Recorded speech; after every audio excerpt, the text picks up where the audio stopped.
Okay. Yeah, you have a calmness. This is good. Yeah, you've been doing it for a while, so you're not all screwed.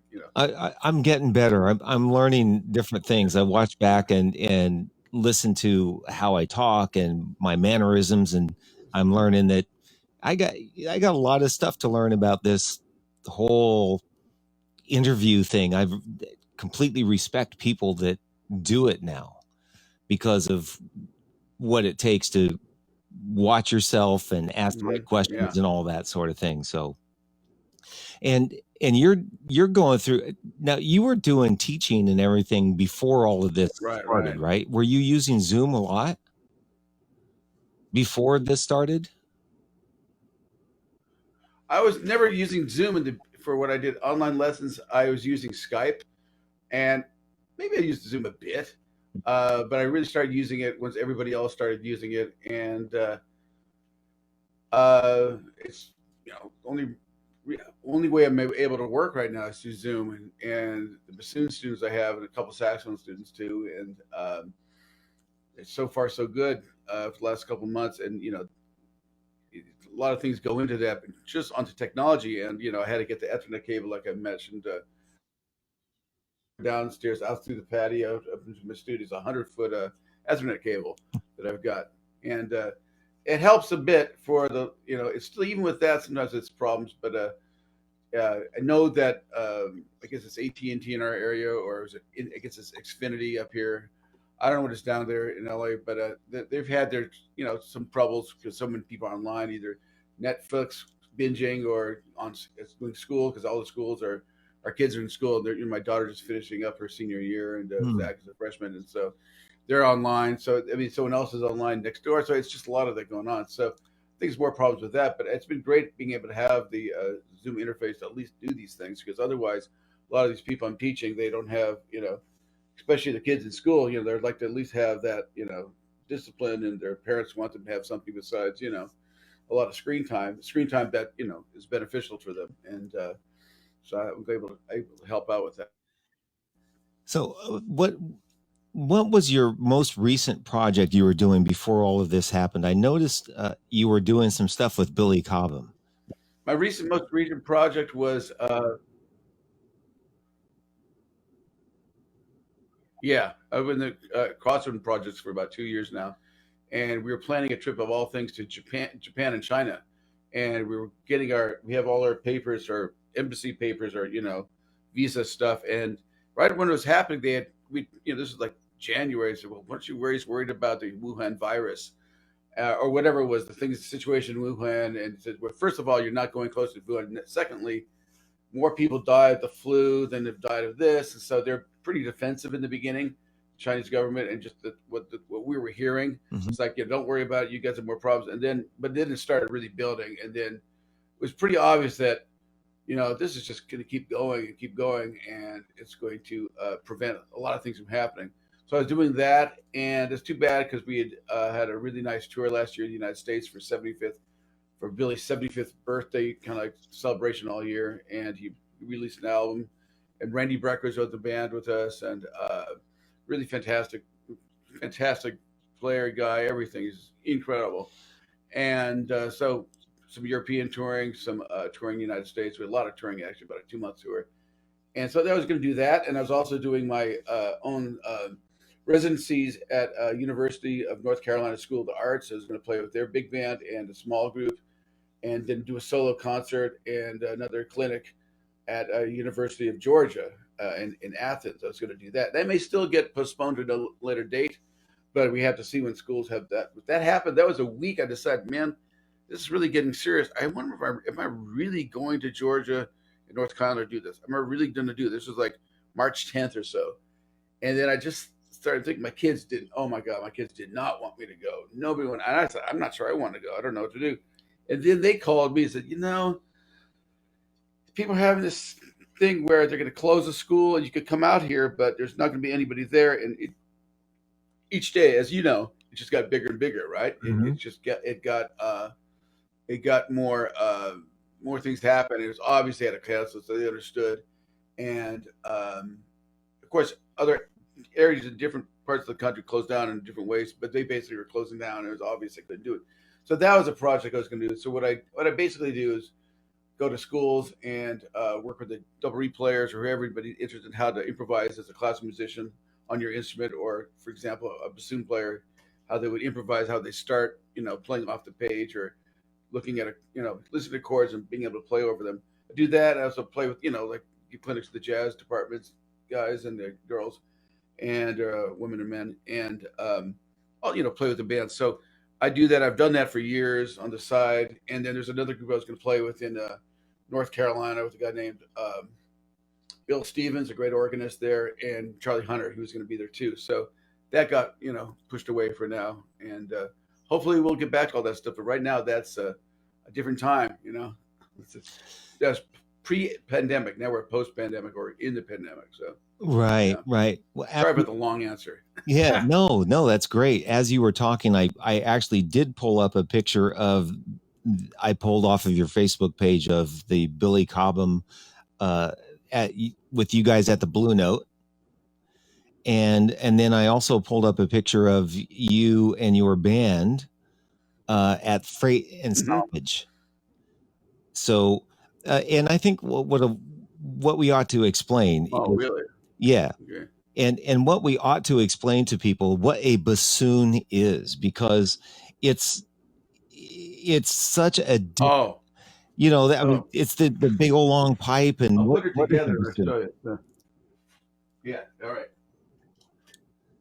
So yeah.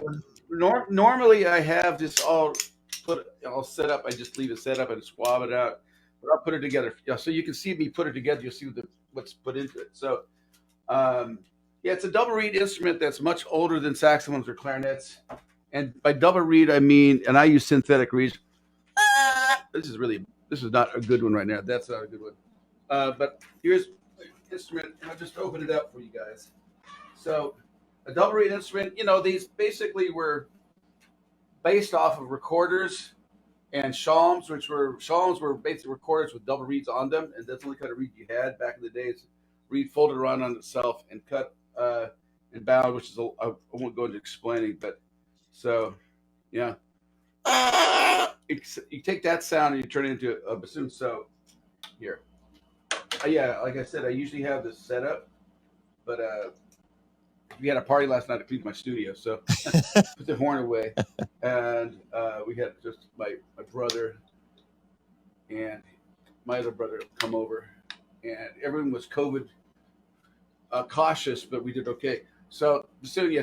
So what's the interesting thing about bassoon is people don't often see this side of it, and there's 13 thumb keys. So you have 1, 2, 3, 4, 5, 6, 7, 8, 9 on this hand, and 1, 2, 3, 4 on this hand. So you got a lot of thumb keys, and it goes together like this. Hello? Yes? Yeah, I'm listening. I'm just like, 9 thumb keys. No, 13. There's 4 on this side. Yeah.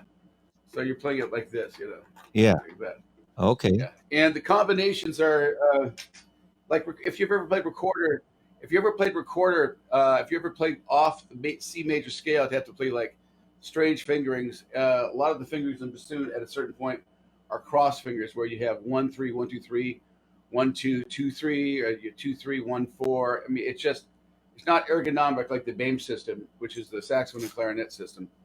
But it's it gets a certain sound that has been around for a long time. So since folk instrumentalists were playing, like Mizmar and Shawm, and I keep saying Shawm, but I mean like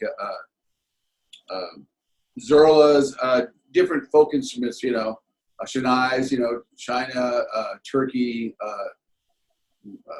Armenia, Africa, Morocco. I mean, so it's double reed's been around a lot longer, because the invention of the mouthpiece is a very modern invention, and so the predecessor, the shalmo, I guess it's called, predecessor to the clarinet, was the first one where they, you had oboes and bassoons in orchestra for a really long time. Clarinets were a relatively new invention at, whenever they came around, which is a little bit around Mozart's time. It was kind of introduced a little bit after that, when clarinets came into play.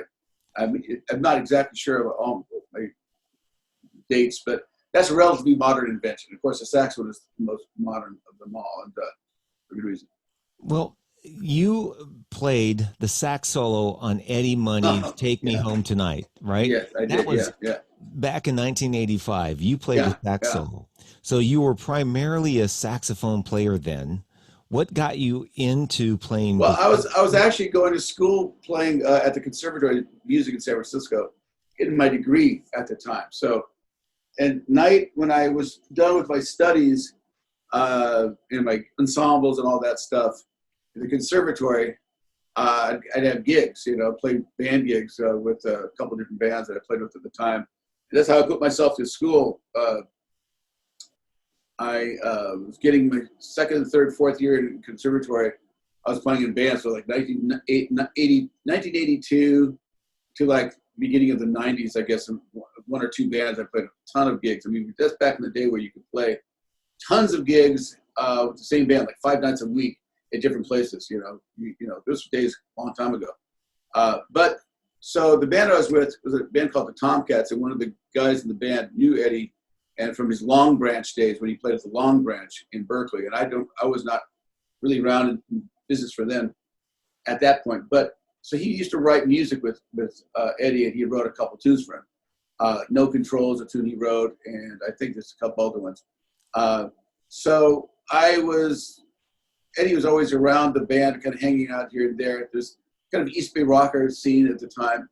And, I was going to school, but I was working in I guess you call it R&B bands. We play all the Motown stuff, some rock stuff, a bunch of different things. The 9:30 to 1:30 every night, from Wednesday, Thursday, Friday, Saturday, and Sunday. And they called me somehow and said they needed me because I'd played with him at the Cow Palace. We played around. I'd played with Eddie a little bit in, I guess, 85. Yeah, I guess it was 85 around that time, and a little bit of 86. And so they called me to do a solo, and I said, okay, let's do it. And it was somewhere in Berkeley. I don't know if it's Fantasy or wherever. I'm not sure it was, but it was, it was done. And so I was doing that, and it just luck of the draw, I guess. It's available. Called me, and I did the solo, and that's what happened. And I would hear that solo forever, for years and years and years and years and years and years, and still to hear it. And that's really nice because recently, the last 5 or 6 years, maybe a little longer, I started receiving SAG-AFTRA royalty checks for it, which is kind of nice. It's like I was very surprised, but I guess they ruled that the song was that's part of the melody or something. I don't know what happened, but I'll take the money. It helps. Right. But I was always playing bassoon before that. I'd come back. The reason I was back in the Bay Area because I got a scholarship at the Conservatory of Music, and before that I was at New England Conservatory for a year. So I had been in New England and Boston studying there, and then I came back here. So that's how that worked. It's kind of two things going on at the same time. Okay, so I met you and you were playing tenor, and Still do. knew you mostly as a tenor player. Yeah. But most of what you've been doing in recent years has been on bassoon. Yeah. And how did you get the gig on Cirque du Soleil? Oh, okay. Well, all these different things. It basically kind of made a point to myself about 1990, 91 or something like that. I was in a really great group with Norbert Stachel, another great saxophone player, who's really influential in my career in terms of getting me into gigs that, some of his gigs that he wasn't doing, or we do some gigs together. It was back in the scene was very different than it is now. Brian Pardo, I think you remember. Terry Miller was on the gig. David Garibaldi was on the gig. Some great players. So we had a band. We were playing at Yoshi's at that time, the early 90s. And I just kind of said, I know there's a lot of great saxophone players, and I still play it all the time, But I just really wanted to see what I could do with the instrument and develop it. So I ended up getting a recording contract in like 1993 for the Japanese jazz label, released a few records. A bunch of different things happened, and the Flecktones, Bella Fleck and the Flecktones happened by me sitting in. The reason that happened is it's always who heard of you. Oh, I heard this guy play, but you should check him out. Oh, maybe we should have him come and sit in. So I think Steve Cardenas, who's a great guitar player you might remember from the Bay Area, who now lives in New York, he had a cassette of the record that we did for my Japanese jazz label on tour with Paul McCandless. So he was playing the record, and Paul McCandless said, "Who is that?" And he found out about me. Paul McCandless is amazing. double reed and saxophone player for the group Oregon. If people don't know them, you really should check out the band Oregon. Fantastic group, very historic, very groundbreaking. 50 years later after they started, and so he heard of me there, and one thing led to another. Then I ended up doing a session for Paul. Then Paul invited me to come in and sit in at the Flectones, and then invited me a couple times, and then I think I was at the Damn Show in Nashville, sitting in with a bunch of those guys because they're from there. And then I got invited to record with the band, and then I got invited to play with the band as not a full-time member, but like on a special. When they had the bigger band, they had me, Paul, they had Andy Narell on steel pans, and they had an incredible Mongolian throat singer named Kongorol, who did the Tuvan thing, and so that's when you see the group, for Live at the Quick, the video there. That was us on tour in 2000, I think it was. And one thing leads to another, it's always happened. So that's how I got that particular gig, Let me kind of get the timeline straight with Sure. So I met you in the early 90s.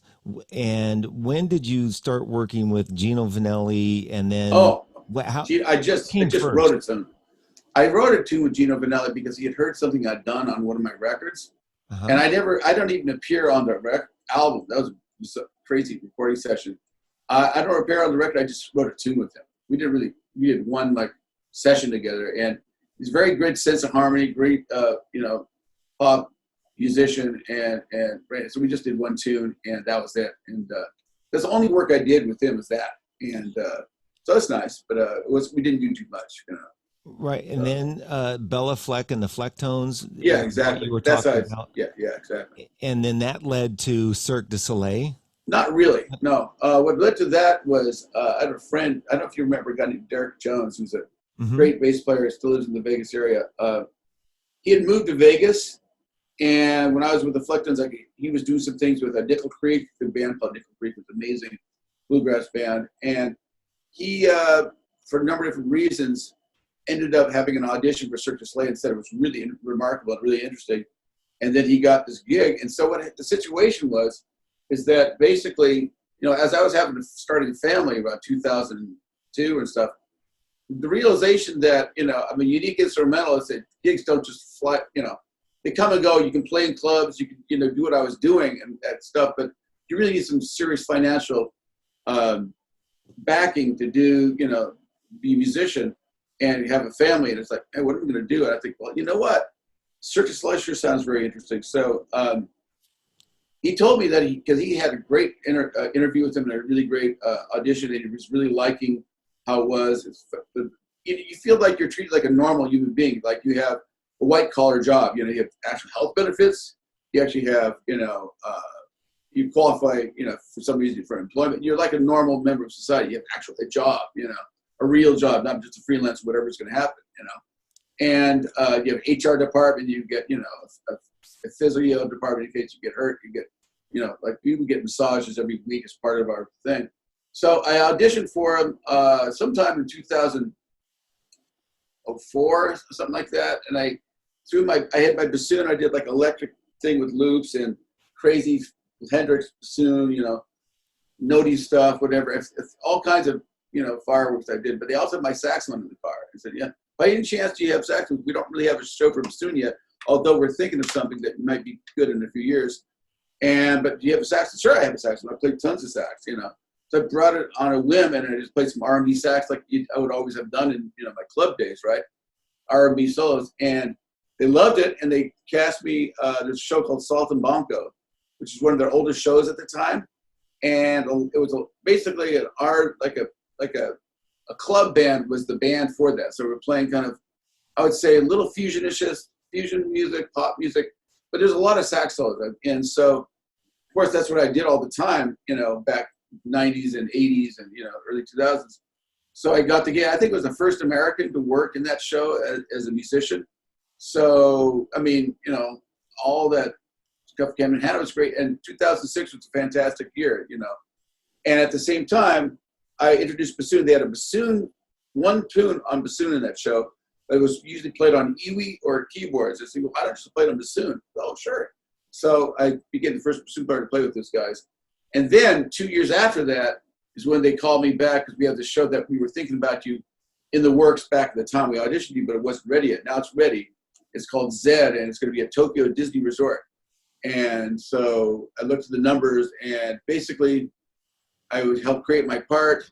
I would perform 380 shows a year or something like that. And it was even better, financial deal than my last contract. So that's how it happened, and, they want good musicians because what they want to do is if something happens to the act that you're playing for, and not only they want like a unique voice or a unique look or something like that, or something that fits their aesthetic of the show. In case something happens with the technology, with like the woman stuck up in the lift or something, or they're having a hard time with their harness or whatever it is, they want you to be able to improvise.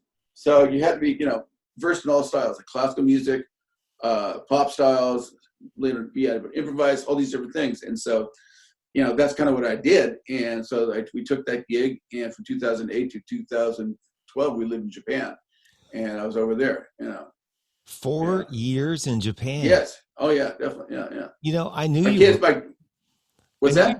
I knew you were over there, but I didn't realize it Yeah. was that long.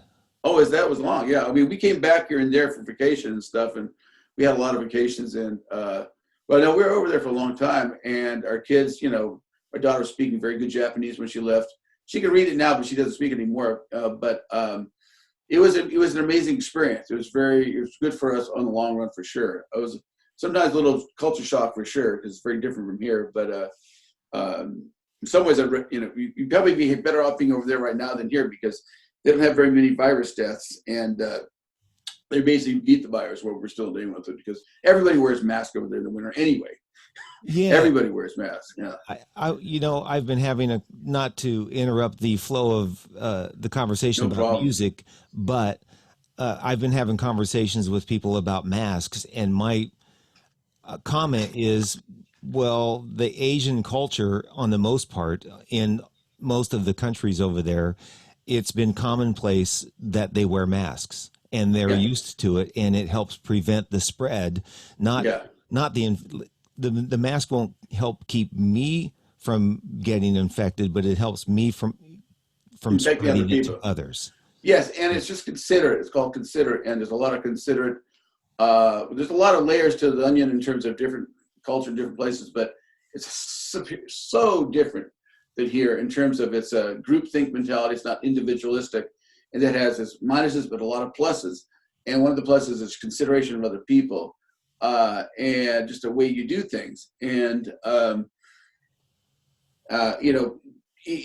don't even want to get started on the stuff, what we're dealing with right now. It's just that, we're getting what we, had coming to us in terms of some of the individuality is fine, but at the same time, be considerate of other people, I would say. And, I don't, we don't have to get into that kind of discussion, but it's interesting that over there, there's no big cold or no pandemic going on, but people are still wearing masks on the train in the winter because they're used to, because there's so many people in the trains in Tokyo. There's 5 million people in that city.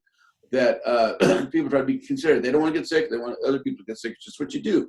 You're just, that's kind of ingrained into their cultures, that consideration. So, we enjoyed it.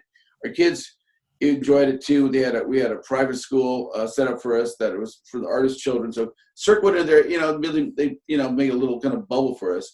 And it was a very unique situation that probably a lot of people in the United States had no idea about. But I was over there, posting on social media and stuff like that here and there. But I was, making money, I was making money and making a living. My wife was taking a break from her work and, being able to be a housewife in Japan. And we met a lot of friends and a lot of fun things. And Tokyo is an incredible city. I love Tokyo. It's a great place. Yeah. Well, I wanted to just throw out a couple of things. I'm looking at your website now. I'm thinking because we showed the bassoon. I want to play a few things so people maybe you could even play something. I wonder if maybe I can play something from your website, a little clip of sure, something. if you can find a way to get it in there. I don't know how you do it, but how does that work? Here, I'll show you. Let's try this. Oh yeah, yeah. Oh, this is with Dennis Chambers. This is right before I left for Japan. Yeah, yeah, yeah. Yeah, that's a bassoon. Yeah.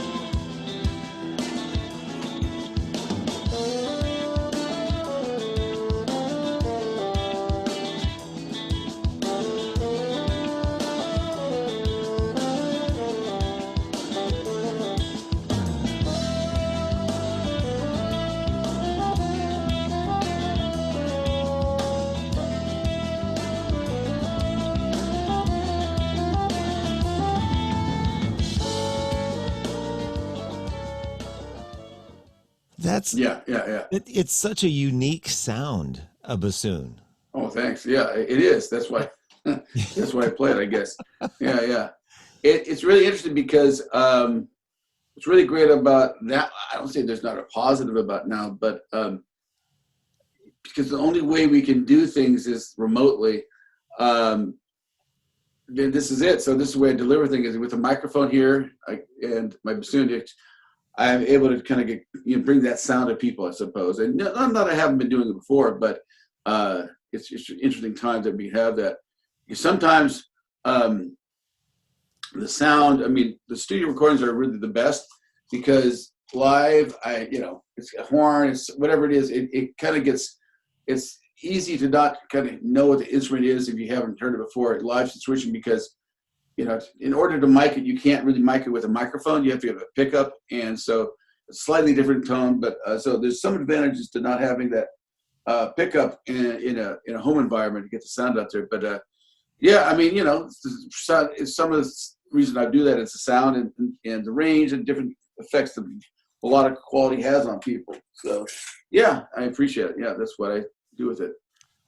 So now most of what you're doing is on the bassoon in the Mm-hmm. recent years, and that's what you're doing with Billy Cobham. By the way, I want to give a shout out to Billy Cobham because he was an Oh idol. yeah, I idled him. One of my first records was Spectrum. yeah. And so, what's it like working with him? Did you grow up No, I admiring just his grew. music? I grew. He was another one. Mahavishnu, Intermounting Flame, that album with Dance of Maya and all that. Very rough. You know, fusion is very different then compared to what Kenny G fusion. I mean, it's like it's almost two different completely things. I mean, it's like how is fusion that music that started with Dance of Maya and that stuff evolved into smooth jazz and stuff like that. I'm not sure how that happened. It's got a different thing, but yeah, no, I listened to all kinds of stuff when I was a young kid. I got hit over the head with Hymn of the Seventh Galaxy by Return to Forever, and I remember listening to Schofield and George Duke and Billy, and I loved how Billy played. He was a drummer who played on McCoy Tyner's Fly with the Wind, and just a very powerful drummer. And he was like one of those power drummer guys that set the stage, and I didn't know as much about his solo stuff as I did later on, but I'd always heard Red Baron and stuff like that. But no, getting to work with him, he's a super friendly guy. He's like a friendly volcano. I've always described him as because he's very friendly, incredibly strong, and fantastic jazz player, and just like a volcano of energy and ideas, and listens to you like crazy. And when you're playing with him, he's like right with you. There's a couple of there's one particular YouTube video, not too much that I like of what we've done live, but there's one that's really fantastic from the New Morning Club, New Morning in Paris in I guess 2018, and we do these things where we do like a little breakdown between the two of us, and he's just super listener, and so he's almost in my pocket as my ideas are happening right at the right same time. So it's been fantastic, and I don't think people appreciate what a great jazz drummer he is, really, because he's just incredible. He has a great trio with Kenny Barron and Ron Carter. I heard that, and when we did this clinic in 2018, it's like a retreat in Mesa, Arizona, and one of the nights it was just about working in a trio, and it was just those guys are spectacular, and he was spectacular too. And without all the big power stuff, I mean, he can do that; it's incredible. But just keeping time and light and listening and the drive is fantastic. I mean, he's definitely old school, new school guy. He's fantastic. So yeah. I kind of want to list off some of the people that you've worked with. I'm looking Sure. here. Billy Childs Yeah. I and did a record. Yeah, sorry. I could give you a story and everything, but I try to yeah, keep it short. Yeah. But I did a record with a guy named Pat Senator. It was actually Billy Higgins on drums, believe it or not. oh, And it was a record called Pasquale. And I wrote most of the music and for this bass player named Pat Senator. You may know, I don't know if you know Pat Senator. mm-mm. He's a bassist now. I think he lives in Italy, but he used to live in he was in LA for years. He played in the Tijuana Brass for years, and ran a club called I can't remember Club Legato or something like that in LA. But it was a record with Billy Childs, Billy Higgins, and Pat Senator, and yeah, it was great. Yeah, yeah, And then you Wayne Shorter. yeah. Well, that was interesting. I was not in an ensemble in terms of playing jazz with him, but I was in a little chamber orchestra, and it was one of the most incredible gigs because you got to see him, you know, how he plays with his ensemble with John Patitucci, Brian Blade, who I ended up playing with later, and Danilo Perez. And it was just, it was so much about the moment, not about licks, not about trying to show how bad you are at all. It was all about the moment and going whichever direction you wanted. It's fantastic. So as an orchestra, we were the only people that probably had to play exactly what was written, which was fine because it was a really great experience. It was the Monterey Jazz Festival. Yeah, I got a chance to. Oh, you know, I always love to play more with them. Right. So I'm reading the names and Charlie Hunter. Oh yeah, I Uh, did something. That was a session in the '90s. We played a little bit together. We may have played together more than I just forgot, but I'm not sure. But yeah, yeah, Patrice Rushen. yeah. I did a session with her, and Frank Martin put that together. It was at the big studio, Skywalker Studio. I think this is right before I left for Japan or something like that. So I guess I can remember all these things. So I have a lot of one-offs where I work once with these persons, then not a whole lot again. But I also have, you know, like I guess Flectons and Billy, if people I had more long-standing thing with, and a couple others, I guess, suppose. I guess Brian Blade and I played a few gigs together with Joel Harrison, and I think I'm not sure I played with him and Jeff Denson or two, but I did a little more with Brian over. I think I was in a group with Brian Blade a couple times, you know, so that was nice. Great drummer, fantastic musician in person. And Abe Laboriel. Yeah, Abe Laboriel was on that session with I think it was a singer named Karen Blix. It was Frank Martin producing. It was Sheldon Brown, I think was another saxophone player that I think he arranged the music and wrote it or something like that. It was Abe Laboriel, Patrice Bouchon, and I think Alex Lacuna was playing too also. Hmm. Yeah. See, Yeah. I'm sitting here and I'm thinking, I'm reading all these names. I'm just how awesome it would be to meet all those folks and Oh yeah, just sure. play with them and get to work with them and It is. yeah. Yeah. Of all of the people, excluding Billy Cobham, the recent thing, what stands out as one of the coolest Well, experiences? well, it's cool. It's in an interesting, different couple of ways. All of them are just so special. I mean, there's some real special musicians there. And I'm lucky to be part of it, that they'd want the voice I have, you know, somehow it ends up being that situation. But the Flectons, when I played with them, are really amazing because you're hearing these guys playing these crazy time signatures, really long, kind of fusion type of things, and you've got a whole 14,000 people in an arena jumping up and down or whatever it was, and people lighted lighters, and I'm playing bassoon. It's like, Lord, this is so out there. I was just like, how is this actually happening? And so they're so really generally sweet, nice guys. Each of them very humble, and some of the best musicians ever, like Roy Wooten and Victor Wooten.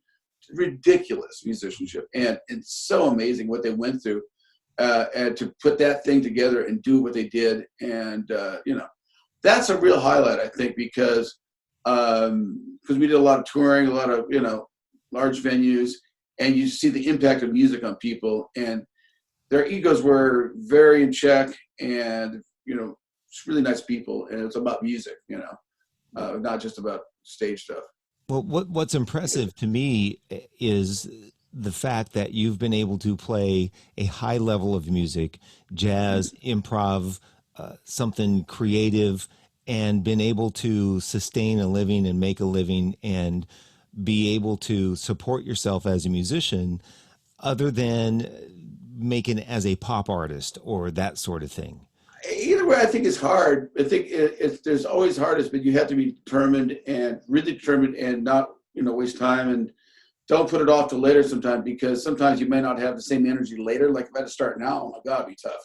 Totally different world than when I first started playing gigs. And I'm sure there's some things I could have done to do better that, like if I was all about music for me, I probably would have moved to New York or LA or something a lot earlier. And I think there had been opportunities.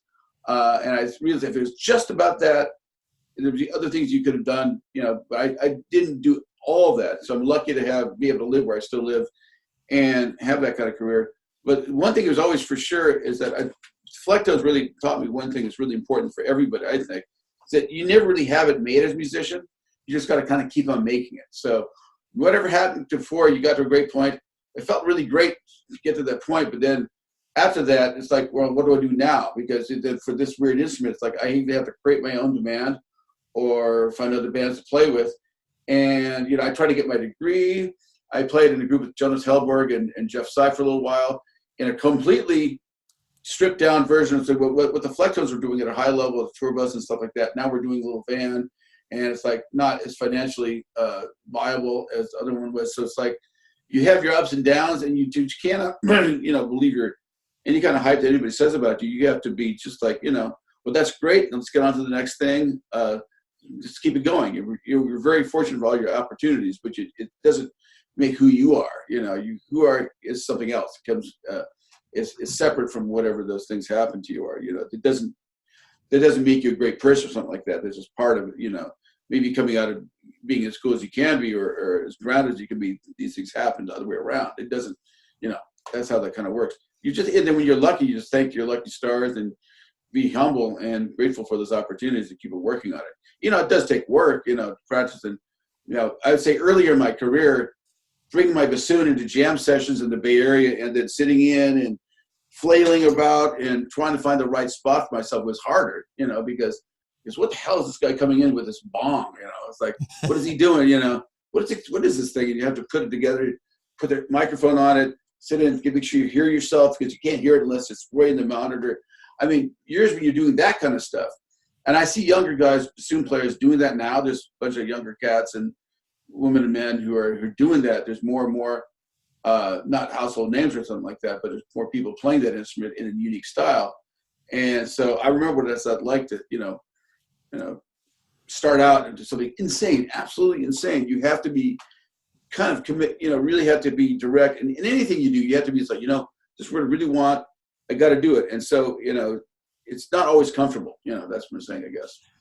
I've got a couple of things that I'm thinking about, or actually three things. The first thing I want to mention is back when I had my big band and we were doing clinics.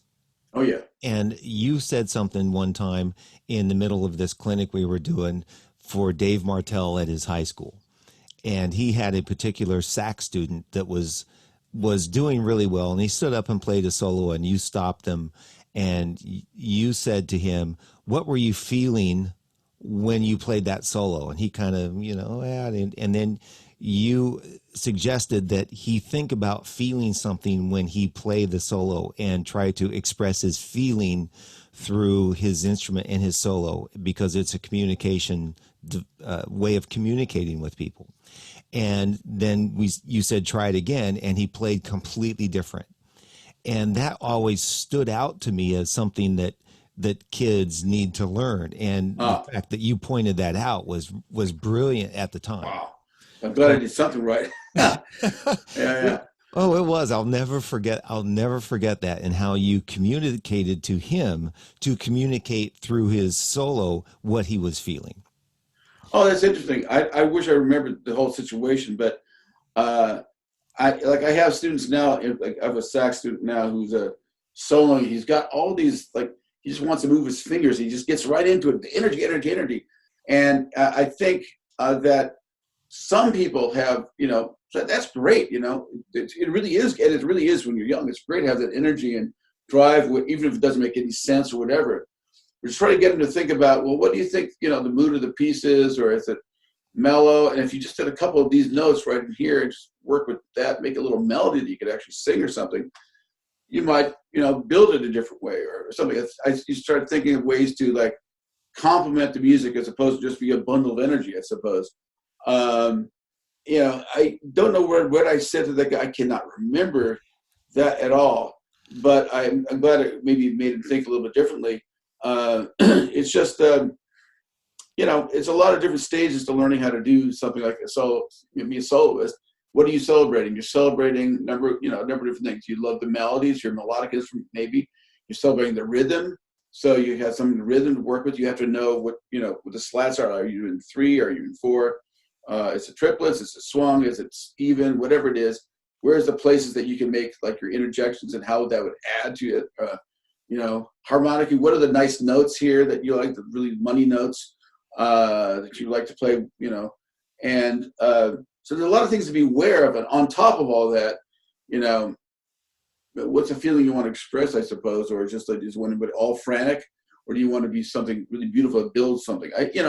It's a whole bunch of things that people have to process, and it's really fun in terms of improvising when I teach bassoon players how to improvise, because they're so not used to doing that. They're used to reading the music and just being there and acing their part and, trying to blend their part, to play it in a certain particular interpretive way that, works a little differently with other instruments, or, what are we trying to do here? But being shown that, so many are very scared to make a mistake because, they know what a mistake is. Mistake is not playing your part right. So when you're improvising, what is mistake, what's not? And so it's really interesting for them to just try their own, not worrying about making mistakes, just try to hear it. Oh, that's like a Dorian scale. Okay, so that's really it's a minor, it's a third. So discovering the joy of harmony or the joy of rhythm or something like that, it's just it's a stream to have fun with. And so it's just very interesting to see how people react to different things. But there's a lot to be aware of, and I think just to be thoughtful of the ensemble that you're working with and how to be in sync with them is a good place to start, I suppose. But I just wish I could remember exactly what he did. I'm glad he played something that was good later on too. Yeah, no, it was great. Now I downloaded a picture off of your Facebook page, and then I just want to put it up here because this was a picture of your. There's all your horns, your bassoon. There's a mixer and a keyboard, and oh yeah. What was is that how you toured? I mean, explain that. Okay, that's Saltimbanco, that first Cirque show I did. So I played all the saxophones. I didn't play bari, but I played soprano, alto, and tenor. I played electric wind instrument. I played keyboards, a little percussion, and then I played bassoon. So that's 7 instruments. And so everything was hardwired in the stage. We would be in a place for 6 weeks at a time. So you're in like Rio de Janeiro for actually we were there for like 2 months, I think. And so sometimes you're in some lovely places on those tent touring shows. And so being on tour, you go on tour once, you move every 6 to 3 months, and the move is interesting, the setup is interesting, but then once you're set up, you don't have to lug it every night, So that's nice. And so that was an advantage for that particular group I work with. Again, I was very lucky to get that. It was a fantastic gig for sure. And I'm looking at that and I'm thinking, holy crap, that's quite the rig you had. Were you the mixer? Was that your mixer? Oh God, no, that's the mixer they supplied. So they had all this technology, probably outdated even at the time, but they had been touring nonstop for I don't know how many years, a couple of decades. Or, I don't know, wait a minute, 2006. So it'd probably been about 15 years, and they upgraded stuff here and there. So I mean, it was a mixer for the stuff we had, and that was a lot more complicated than the next show I did, which was we had a mixer and a part of the theater that would mix individually for each person, and we'd have a programmed mix. It's much more complex where, okay, I need more kick drum in this scene, you go by scene. There's tons of scenes that would take forever. But this was nice because if something was too loud, drummers, like a cymbal too loud, just turn down the cymbal or something like that on your own. So what would happen on those move outs is that everybody, I think there's different on different shows, but like on the arena shows, which move a lot faster, like they're only there for like 4 days and then they move on. They have a dedicated crew that takes care of all that stuff for you. I was on one of those shows too. And when I fell and broke my back falling off the stage, and that's another story. Oh. But yeah, I'll tell you about that in a second. But kind of ended my Cirque career. But it was probably going to be, I was subbing anyway. But back in the tent shows, everybody's helping when you break down your stuff. So if I have my stuff to break down, someone else can help me, like a stage guy. But I'm kind of knowing where everything goes. So it was like once every 2 months you do a setup or a breakdown, and it would, take as long as you can. You're not going to perform that day anyway. You're just setting up to do rehearsal. And it wasn't too bad. It was just you get help from one of the technical guys, and you put your stuff away and help a few other things. But it was nowhere like every day setting that stuff up, because again, if you're setting up every 6 weeks, you have all the other time to enjoy. You just put your stuff away, you put your horns in a locker, and then you go out and enjoy the rest of the day or whatever, the rest of the night or whatever it was. And we did a lot of that. So, did you participate in the taps thing yesterday? the taps? Oh, at the beach, you mean? No, there was was it 3 o'clock? All the horn players got out, and the trumpet. No, I saw a couple of guys I know out there at the beach playing taps at people on the beach. Yeah, I didn't do that, but I saw about that. I saw it. No. And then you have one of your own records, a couple of your own albums out? Oh, sure, yeah. Where Where can you get them? That's one thing. I don't know. Let's see here. I searched for you on iTunes. It might have been there at one point. It may not be there anymore. I don't know. Let's see here. And here's one I am with. This is Billy Cobham's album right here. Oh, okay. I don't know where you're going to find it though, but it's like okay, all right. That's the latest album I'm on. Then I have a group called Oon that I play with, a woman named Ariana Kappa. Fantastic. We have a poster back there, but it's this record right here. Is Mind Scanner This is yours? a record of Oon. This is a fantastic group called Oon. It's a really unique group. Just bass and 6-string bass. She does a lot of tapping and looping, and I do crazy stuff. And that's our older. We have a new one almost coming. We're about ready to release it, but then this pandemic happened. Let me unplug the headphones so I can talk a little more. And my own records. Oh, I don't even know if I have Frolic in the Land of Plenty. The one you played there earlier is called Frolic in the Land of Plenty. And I don't even know what you're supposed to do anymore with albums and things, because the only reason to have an album is basically to give a venue here. This is what I do to try to get a gig. I mean, people buy them at gigs, but that's the only place they'll do it. And then, you're online, you have streaming. I have a YouTube channel, I have Patreon, and I have a Bandcamp page. In fact, my label that I was on for the Frolic in the Land of Plenty record, which is what you played that earlier cut from with Dennis Chambers, is available on Bandcamp. And it's not my own Bandcamp page, but it has my name.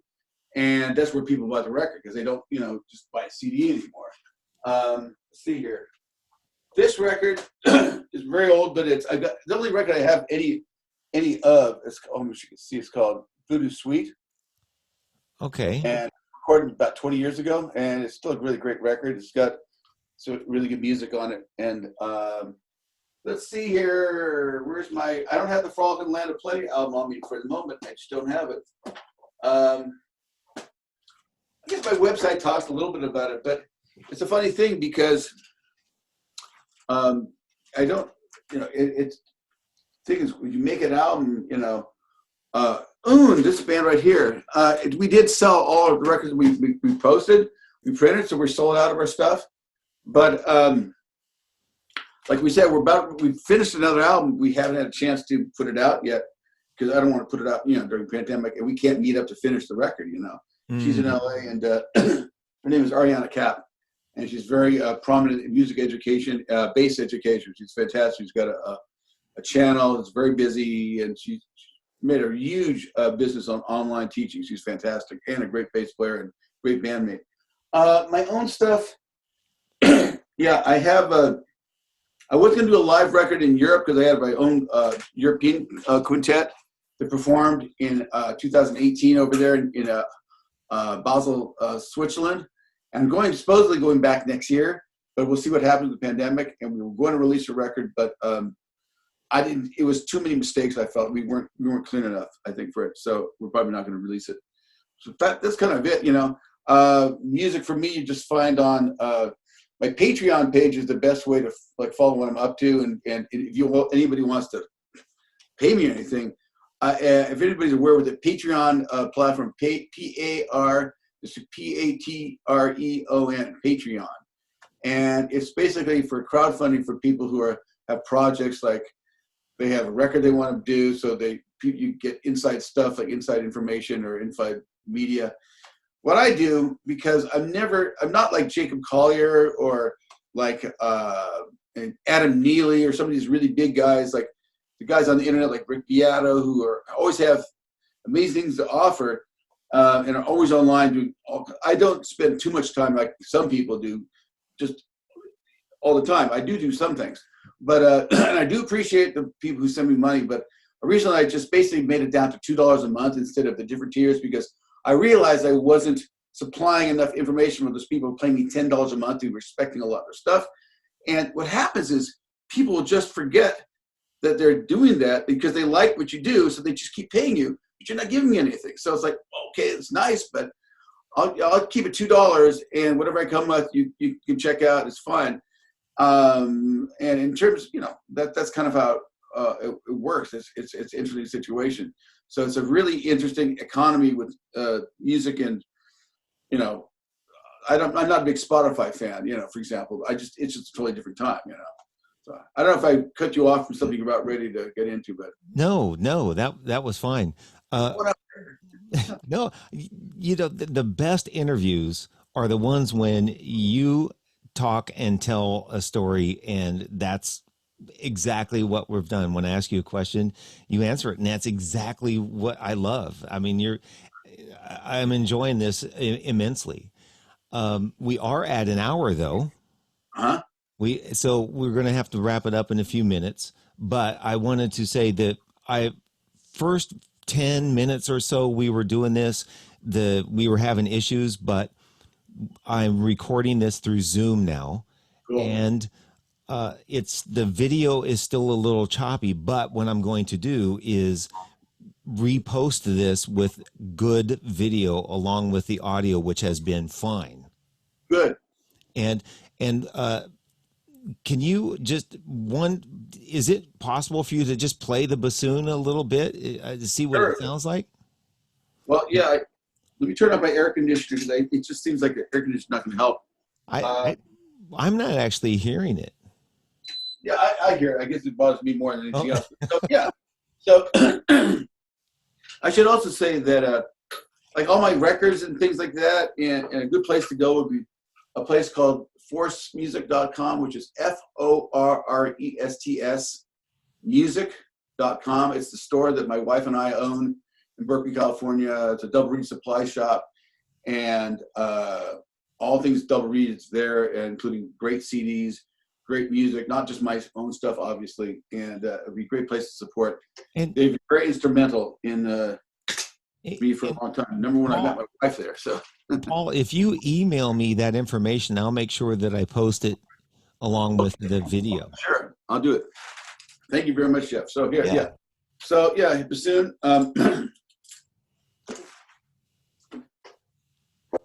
So this is a low F here.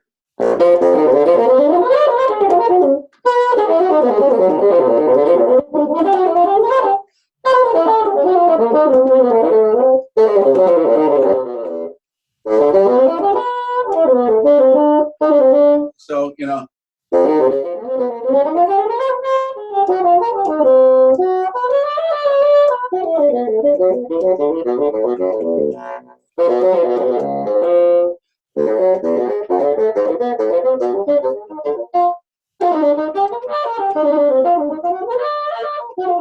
so it's got a high range, so like a low B flat down here, and another B flat, another one, and the highest note I can play right now. It might not be my best read right now. This might be a little bit better. So.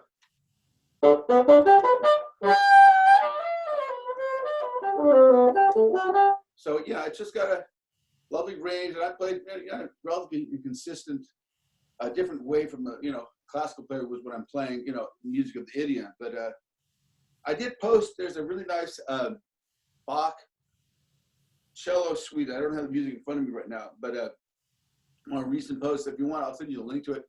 A beautiful Bach cello suite played in bassoon that I recorded that really shows you what the instrument can do. And I'll send you that too in the link. Yeah. Don't really post too much classical stuff anymore, and I never really did, but because the whole classical tradition is really what Israel's from, and it's something I have a huge respect for, and it's made me a better player. But I obviously do different things with the instrument in a different kind of vein. But so that's it's good. So what's really interesting is that visually you should see this because you can see what my thumbs have to do. So you can't see it from that angle. So if you see my top thumb here. Okay.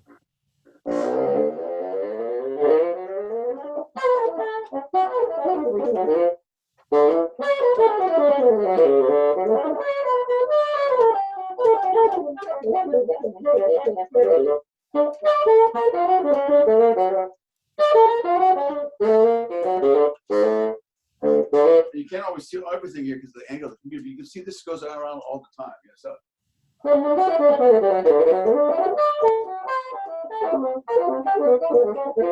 it's just a lot of this kind of motion all the time. So, and of course, down here, I don't think you can see that angle. Yeah.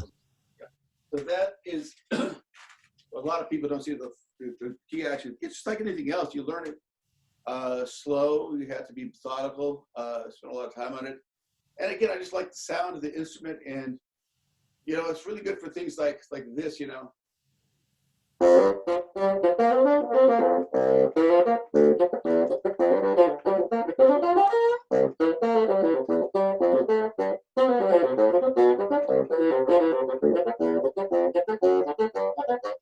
a low range, you can bop down.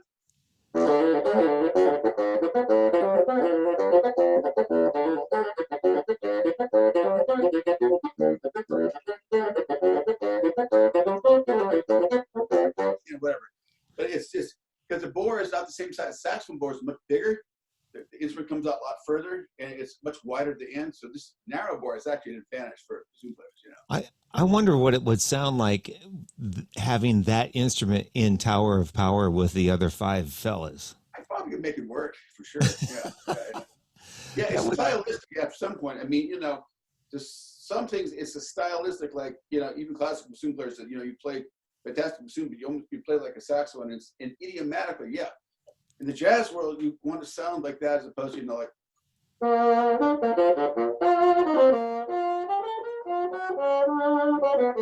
The different kind of vibrato, different kind of attack, so.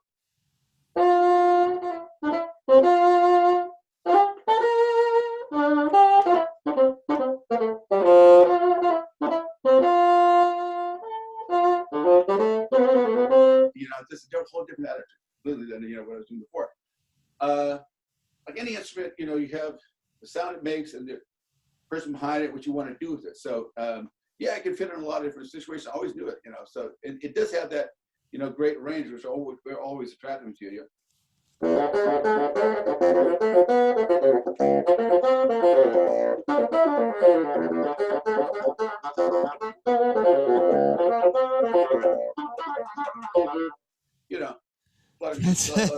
That's so good. Oh man, it's so hard instrument to play. I mean, it's like I can still pick up a saxophone after not playing it for a week. And it's like plays itself. Can't do that on bassoon. It's like bassoon almost trains you so because it takes some demand to focus to play it because of whatever reason. Saxophone is it's a fantastic instrument. It's great. It was a modern invention at the time, and it becomes one with you very easily, and it just fits up with your sense of logic. And so Clapton played this. If I play this a lot, saxophone really isn't too much of a problem. The only thing is different, a little different embouchure thing, a little bit of different air cutter support. But then bassoon, if I played a lot of saxophone, I played bassoon. It's a lot harder to get back to. It just is. Well, Paul, I'm going to have to wrap it up because I actually my daughter has to return her books to high school today. Oh yeah, I know that one. And you have to drive. It's sort of a drive-by offering. It's like they have a table set out, and you have to stay in your car and kind of hand the books out on a table. It's going to be interesting. But I know. Yeah, yeah, yeah. What grade is she, by the way? she's a freshman, and she's going to be in sophomore. Okay, gotcha. Cool. Yeah. And what grade are your kids? One's a freshman and one's just graduating right this year. So the freshman will be a sophomore, so same age as my daughter then. Yeah, yeah. It's our daughter will have this crazy like drive-by graduation next week, where it's like it's gonna basically continue the cars. And you have to get out, and she can not have to wear a mask, and she gets they're gonna have it's, I don't know how they're gonna do it, but it's like a drive-through kind of graduation ceremony.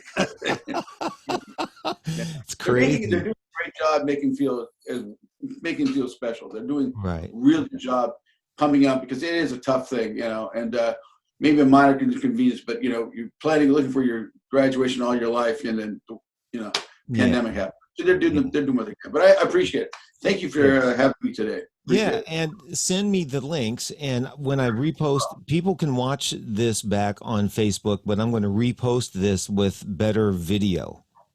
Gotcha. No problem. No problem at all. Paul, thank you so much for being here and telling me all the stuff. At some point, I want to come back to you and talk about your broken back. Oh yeah. What? I fell off a stage and it broke like 4 ribs in 6 places, and one was in my back. It's crazy. Oh. I'm not. Yeah, I have a. Yeah, they could have handled me a little bit better on that one, but I basically ended up being with workers' comp for the whole half a year of 2012. And since we had moved back from Japan, I didn't have much happening. It actually turned out financially to be a good thing, because I was just in workers' comp. But it was interesting how everything happened. But it would be, they prevented that from happening in the future on that particular show. But that was a mistake. Let's put it that way. So I'm okay now, for sure. I'm all recovered. All right. Yeah. Well, good luck with all of your students and getting your Zoom thing together. And I'm gonna play us out with a little bit of a bassoon solo off of your website, paulhansonmusic.com, and I'll post all that after we finish the interview as well. All right. Thank you. Cool. Thanks, Paul. Thank you so much. Okay. Oh, yeah.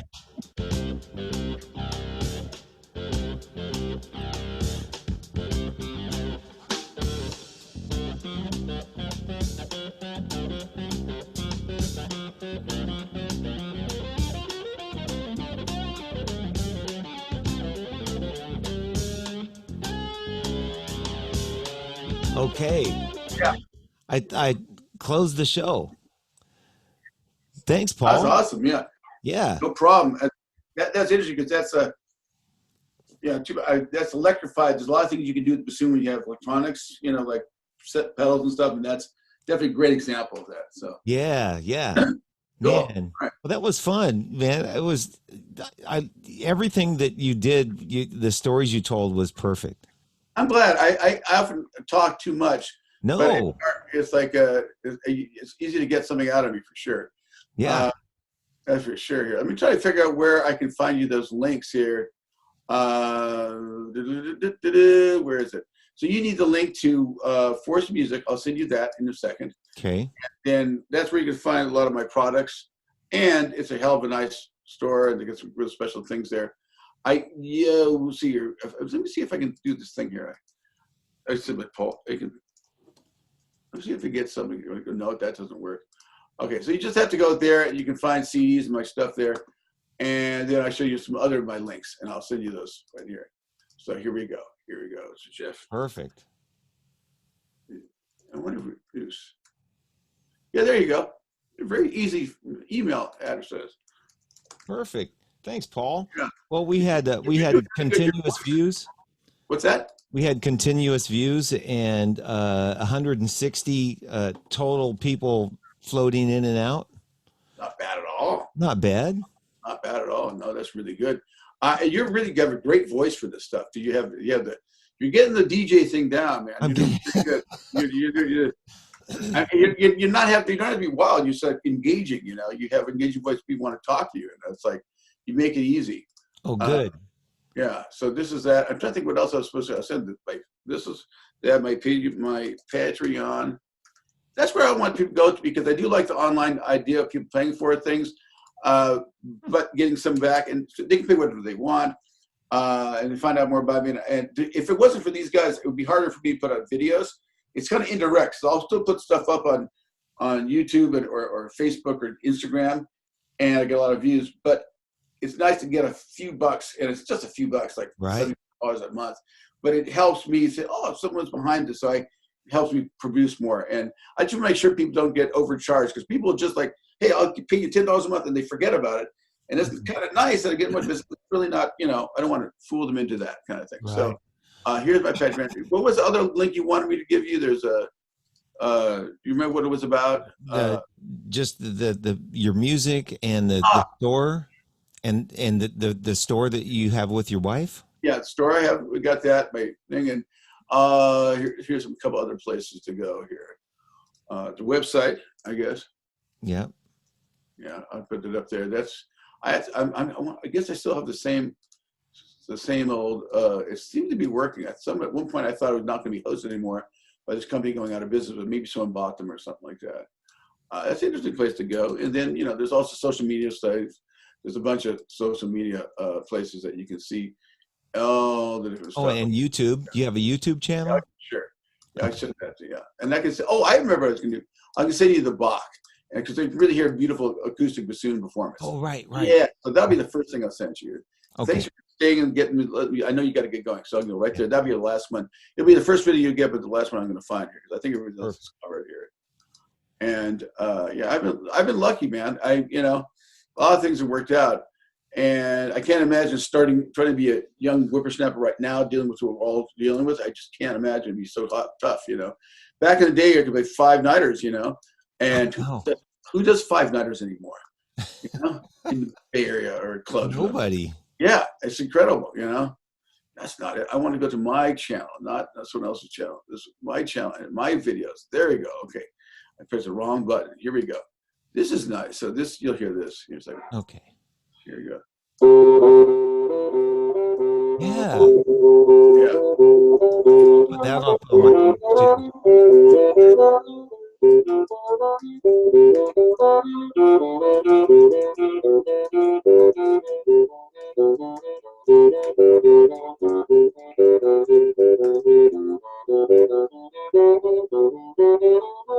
Perfect.